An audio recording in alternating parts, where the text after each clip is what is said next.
मी basically GST cadre मधून आलेलो आहे. सेल्स टॅक्स म्हणजे जे ओरिजिनली सेल्स टॅक्स, मग व्हॅट आणि फायनली जीएसटी, तर या विभागांमध्ये माझं जास्त कालावधी गेलेला आहे. आणि नंतर जेव्हा माझं IAS मध्ये इंडक्शन झालं, ते कॉम्पिटेटिव्ह एक्झाम होती, त्याच्या मार्फत जे इन सर्व्हिस लोक जे इतर गव्हर्नमेंट डिपार्टमेंटमध्ये काम करत असतात त्यांना ठराविक वर्षाच्या सर्व्हिस नंतर आणि तुमची CR चांगली असेल तर त्याच्यानंतर एक संधी दिली जाते की परीक्षा आणि UPSC मार्फत इंटरव्ह्यू घेतला जातो. त्याच्यामधून माझं IAS मध्ये इंडक्शन झालेलं आहे. IAS मध्ये इंडक्शन झाल्यानंतर मी CO जिल्हा परिषद छत्रपती संभाजीनगर म्हणून काम केलं. तिथं बराचसा कालावधी कोविडच्या पिरियडमध्ये होता, त्यामुळे तिथं बरेचसं चॅलेंजिंग काम होतं कोविडचं सगळे हाताळणी. कारण औरंगाबाद किंवा छत्रपती संभाजीनगर हा त्यावेळेला सुरुवातीला एकदम हॉट झोन होता, ते मी केलं. त्याच्यानंतर इथे छत्रपती संभाजीनगरला MSCDCL ला जॉईंट MD म्हणून काम केलं. तिथेही हेच रेव्हेन्यूचे विषय बऱ्यापैकी हाताळायला मिळायची संधी मिळाली. कारण तिथं सुद्धा मी जेव्हा जॉईन झालो तेव्हा ज्याला RCI कन्झ्युमर म्हणतो, म्हणजे रेसिडेन्शियल, इंडस्ट्रियल आणि कमर्शियल कन्झ्युमर, 27 लाख कन्झ्युमर्स होते आणि त्याच्यापैकी फक्त 8 लाख लोक रेग्युलर बिलं भरत होते. एवढा मोठा तफावत होती.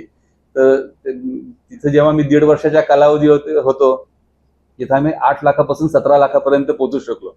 आम्ही तिथेही पूर्ण 100% नाही अचीव्ह करायला झालं, परंतु 8 लाखापासून 17 लाखापर्यंत ही एक मोठी अचीवमेंट होती की आमचं जे रेग्युलर पेमेंट इलेक्ट्रिसिटीचं भरण्याची लोकांमध्ये जे एक हे झाले, त्याच्यासाठी बऱ्याच योजना कराव्या लागल्या, बरेच एफर्ट्स घ्यावे लागले, काही टफ डिसिजनही घ्यावे लागले. तर हे सगळ्या सर्व्हिसचा पार्ट असतो, तो आम्ही त्यावेळेला केला. त्याच्यानंतर मी MD म्हणून MAIDC ला कृषी उद्योगला होतो. त्या कृषी उद्योग मध्ये पण आम्ही काही IT इनिशिएटिव्ह केले होते, ज्याच्यासाठी आम्हाला स्कॉच अवॉर्ड मिळालं. प्लस कॉर्पोरेशन हे नेहमीच प्रॉफिटेबल होतं, परंतु प्रॉफिटचं पर्सेंटेज एकदम कमी होतं. तर आमच्या काळामध्ये जे 7 कोटीचं प्रॉफिट होतं ते ऑलमोस्ट 35 आणि 45 कोटी इथपर्यंत प्रॉफिटेबिलिटी वाढली. त्याच्यासाठी पण आम्हाला असेच काही निर्णय घ्यावे लागले की जे तुमचं स्ट्रक्चर आहे त्याच्यामध्ये कशी इम्प्रुव्हमेंट करता येईल. तुमचे जे, कारण शेवटी तो बिझनेस आहे, तर बिझनेसमध्ये आपण क्रेडिट देत असतो, बिझनेसमध्ये आपण क्रेडिट घेत असतो. या सगळ्या गोष्टी प्रॉपरली मॅनेज केला, फायनान्सेस व्यवस्थित मॅनेज केले आणि त्याचा रिझल्ट आम्हाला प्रॉफिटेबिलिटीमध्ये चांगला दिसला की आमची प्रॉफिटेबिलिटी ऑलमोस्ट 5 टाइम्स वाढली. तर तसंच मला इथेही दिसतंय की इथेही फायनान्शियल डिसिजन्स घेण्याची खूप आवश्यकता आहे.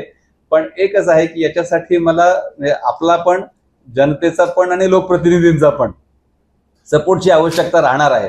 कारण बऱ्याचदा कसं होतं की काही टफ डिसिजन घ्यायचे म्हणलं की कधी लोकांकडून त्याचा विरोध होतो, कधी लोकप्रतिनिधींकडून विरोध होतो आणि मग शासन स्तरावरती जाऊन या गोष्टी थांबल्या तर मग ह्याच्यातून मार्ग निघत नाही. इथे कसं होतं, MAIDC ला किंवा याला आम्हाला असा विरोध फार पैशाचा झाला नाही, कारण आमच्या इंटरनल गोष्टी होत्या, फायनान्सशी रिलेटेड होत्या, बिझनेसशी रिलेटेड होत्या, इंडिपेंडेंटली आम्ही निर्णय घेऊ शकत होतो. परंतु इथं हे सगळं करण्यासाठी आपल्याला या लोकांचा सुद्धा सहकार्य, सपोर्ट, या सगळ्या गोष्टी लागणार आहेत. तर याच्यासाठी आपणही एक पॉझिटिव्ह हे करावी अशी माझी रिक्वेस्ट आहे. म्हणजे बऱ्याचदा कसं होतं, पत्रकारांना माझं हे नेहमीच सांगणं असतं की खबर चटपटीत करायची असेल तर ती बऱ्याचदा निगेटिव्ह खबरच असते. पॉझिटिव्ह खबर द्यायची असेल तर मग तुम्हाला थोडीशी त्याच्यासाठी जास्त मेहनत घ्यावी लागते.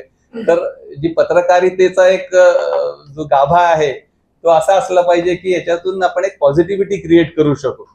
बऱ्याचदा कसं होतं, लोकांना वाचायला ज्या आवडतात आणि ज्या विकल्या जातात या गोष्टींवरती आपला फोकस थोडासा जास्त असतो.